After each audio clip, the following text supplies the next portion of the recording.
Welcome back to the deep dive. This is where we take the sources you send us, dig in, and pull out the stuff that matters. That's right. We aim to get you up to speed quickly, give you those different angles, and hopefully spark some of those aha moments. Especially for you, the learner, who wants the key insights without getting bogged down. Today we have a really compelling, maybe unsettling personal story. We're looking at a first-hand account. It's titled Adia, and it details a woman's choices, a series of them Mhm. that just get more and more drastic. Based on one initial lie, right? It's almost like a case study in how things can spiral. Exactly. How desperation can lead to, well, a full-blown crisis. Okay, so our goal here, our mission, is to try and understand why she did what she did. What were the motivations? And trace the fallout, the kind of ripple effect of those decisions. And really get into what happens when someone constructs this sort of false reality around themselves. There are definitely some surprises in this one. All right, let's start at maybe the most jarring point, the beginning. She opens by saying dialing 911 was a mistake, even while she's making the call. Yeah. And reporting a kidnapping, she completely made up. What does that tell you straight away? Well, it's striking, isn't it? That immediate awareness. She knows she's crossing a major line, even as she's doing it. And the details she gives, the warehouse, the black van, ski masks, even faking the crying, Yeah. it sounds so deliberate. It really does. It suggests a performance. Yeah. A very conscious act of deception. And she mentions not feeling guilty initially, which is interesting. Maybe compartmentalizing. Could be. Hmm. Sort of disconnecting from the consequences in that moment. And all this is happening while she's actually where? In a hotel room with Matt, the affair partner. Right. Which just underscores this huge contrast, this desire to escape her actual life. Absolutely. And she describes her marriage to Ben. It's quite stark, like living with a roommate or looking at a faded painting. Wow. So it sounds like a profound lack of connection, maybe feeling invisible. That seems to be the core of it, feeling emotionally starved, unseen. So the affair wasn't just about excitement, maybe. It sounds like it was about feeling recognized again. Exactly. Feeling alive, desired, as she puts it, a deep need for validation that she felt was missing at home. Okay, so it starts smaller, though. There's the initial lie to Ben. The corporate retreat, yeah, in Milwaukee. She even forged an itinerary. That classic snowball. It starts manageable, or seems like it.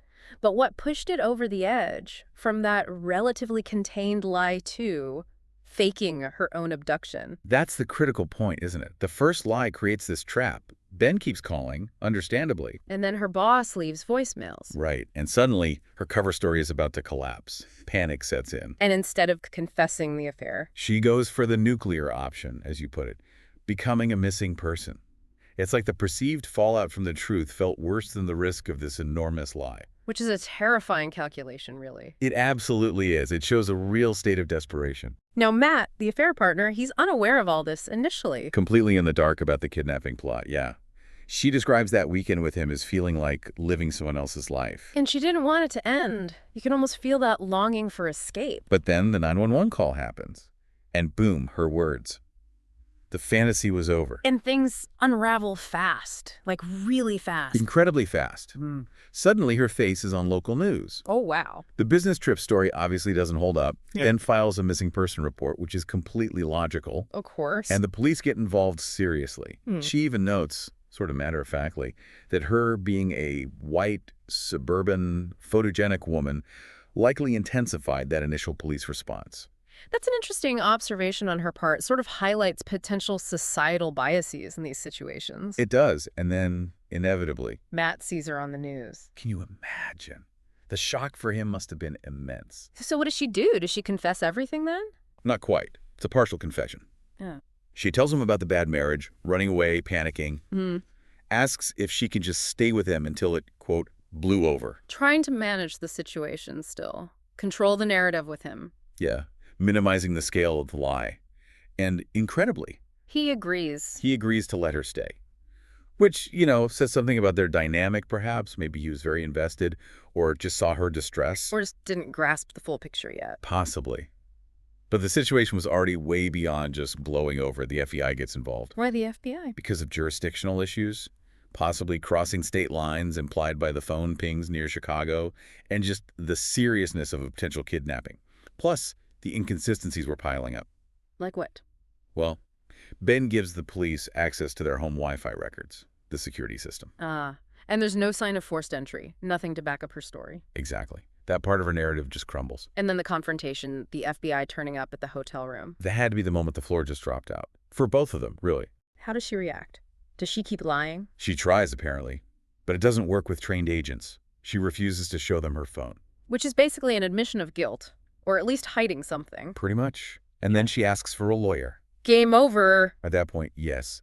And for Matt, standing there watching this, he must have realized the true depth of the deception. The fantasy was definitely over then, for everyone. Absolutely. And the consequences started rolling in immediately. The authorities get warrants, right, for the evidence. Yep.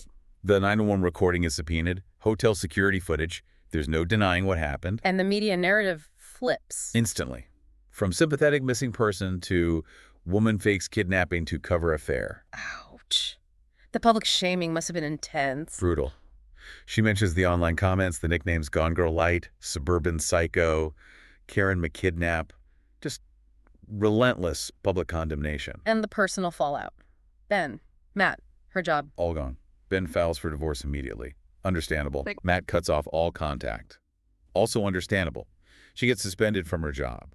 Her life, as she knew it, is just dismantled. And the legal side. She couldn't just walk away from filing a false police report, especially involving the FBI. No, definitely not. Charges were filed. False police report, obstructing an investigation. Serious charges. Did it go to trial? No, she took a plea deal in the end. 6 months probation, community service, and mandatory therapy. And she mentions giving an apology in court. Yes, but describes it herself as hollow, which suggests perhaps she still hadn't fully grasped the impact, or maybe just couldn't express genuine remorse under those circumstances. Therapy must have been part of trying to unpack all this. It seems so. She talks about trying to explain her motivations there, the invisibility, the affair as a way to feel seen, the lie just growing beyond her control. That sense of it spiraling, does she express regret? She contemplates it. It's complex. There's regret for the consequences, certainly. But there's also this bittersweet reflection on feeling alive during those 3 days of the affair. Even amidst the chaos and the lies, that feeling was powerful for her. It seems so.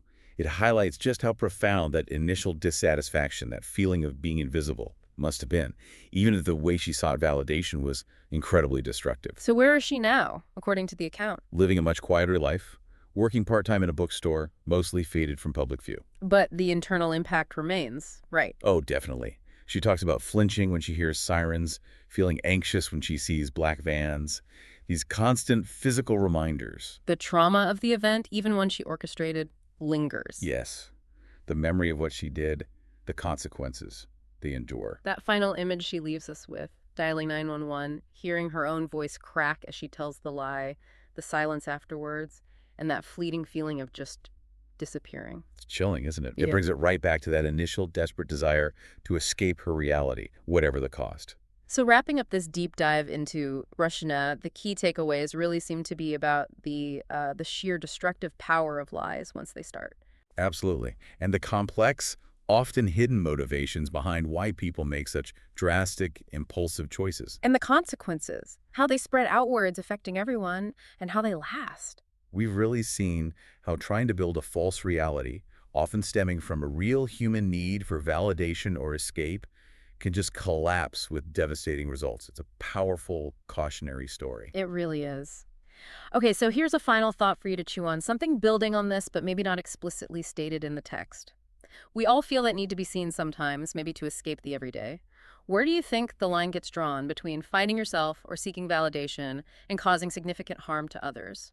What does a story like this tell us about who we are and what we're searching for? Something to consider. Thanks for joining us on The Deep Dive.